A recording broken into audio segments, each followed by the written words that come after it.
শুভ সকাল বন্ধুরা। আগের দিনে যে লাউটা রান্না করেছিলাম আর তার খোসাগুলো আমি ফ্রিজে রেখে দিয়েছিলাম। এই দেখুন, আজকের এসে লাউয়ের খোসাগুলো আমি কুচিয়ে নিয়েছি আর চিংড়ি মাছ দিয়ে চচ্চড়ি করব। আরও অনেক কিছু রান্না হয়েছে। এই দেখুন, এখানে রান্না করেছি পটল দিয়ে চিংড়ি, খানিকটা চিংড়ির ঝোল করেছি, মানে অল্প করে ঝোল রেখেছি, কষা কষা মতো। আর এই লাউয়ের খোসা দিয়ে চিংড়ির চচ্চড়ি, তাতে আমি কালা জিরের ফোড়ন দিয়েছি, অল্প করে একটু ডাল, ডিম সিদ্ধ করে রেখেছি, এই ডিমটা একটু ভেজে নেব। আর গতকালকে যে খাটাটা রান্না করেছিলাম আগের দিনে, সেই খাটে একটু ফ্রিজে ছিল, সেইটাও নামিয়ে নিয়েছি। আর এখানে আছে একটু মিষ্টি। যতই যা কিছু থাক না কেন, মাংস না থাকলে কিন্তু কোনো কিছুতেই ভালো লাগে না। আর এই দেখুন, এখানে আছে এই মাংস। আর সবার শেষে আমি এখানে চড়াচ্ছি একটু পলোয়া। তবে আমি পলোয়াটা রান্না করব হচ্ছে গোবিন্দভোগ চালের পলোয়া।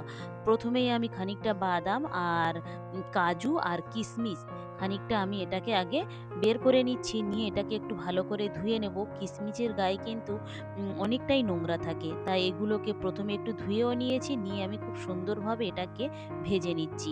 কিশমিশটা ভাজতে গেলে কিন্তু একদম সময় লাগে না, খুব তাড়াতাড়ি কিন্তু ভাজাটা হয়ে যায়। তবে ভাজলে এর গন্ধটা কিন্তু খুব সুন্দর বের হয় আর খেতে কিন্তু বেশি ভালো লাগে।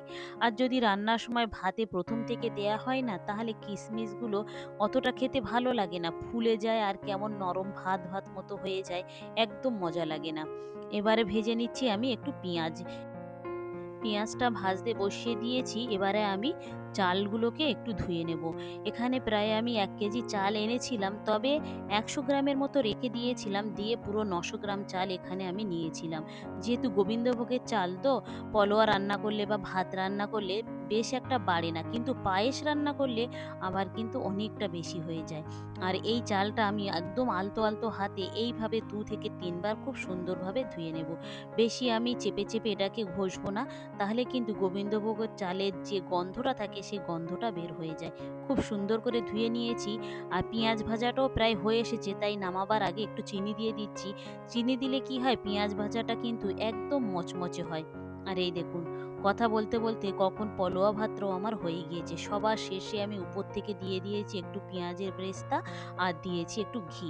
ঘিটা দিয়ে আর পেঁয়াজ ভাজাটা দিয়ে কিন্তু আমি একটু নাড়াচাড়া করে নিচ্ছি, যাতে ঘির গন্ধটা পুরো ভাতে লেগে যায়।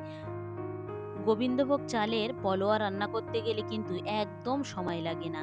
আপনার বড়জোর 10 মিনিট, 10 থেকে 15 মিনিটের মধ্যে কিন্তু এই ভাতটা রান্না করা হয়ে যায়। আর দেখুন কতটা ঝরঝরে হয়েছে, আপনারা নিশ্চয়ই দেখেই বুঝতে পাচ্ছেন যে কতটা ঝরঝরে হয়েছে। আবার সবার শেষে আমি উপর থেকে দিয়ে দিচ্ছি একটু সেই পেঁয়াজের ব্রেস্তা, আর দিয়ে দেবো এখানে কাজু আর কিশমিশ ভাজা।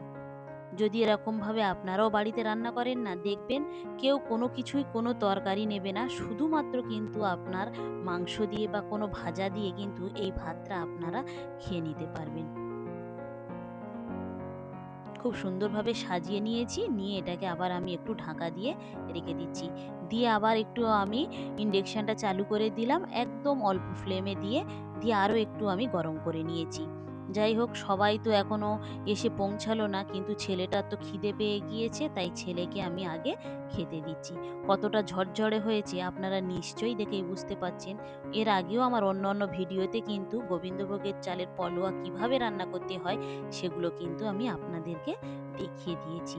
আপনারা চাইলে সেই ভিডিওটাও দেখে নিতে পারেন।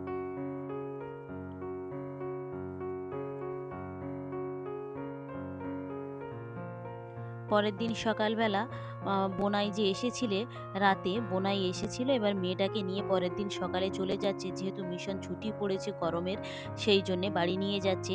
যাওয়ার সময় কটা আম আর গাছে একটা দুটো লিচু ছিল, সেইগুলোকে পেড়ে দেয়া হচ্ছে। ভিডিওটা তাহলে এখানেই শেষ করছি। ভালো থাকবেন, সুস্থ থাকবেন, আর ব্লগটি কেমন লাগলো অবশ্যই জানাবেন। ভালো লাগলে একটা সাবস্ক্রাইব করে দেবেন। দেখা হবে পরবর্তী ব্লগে।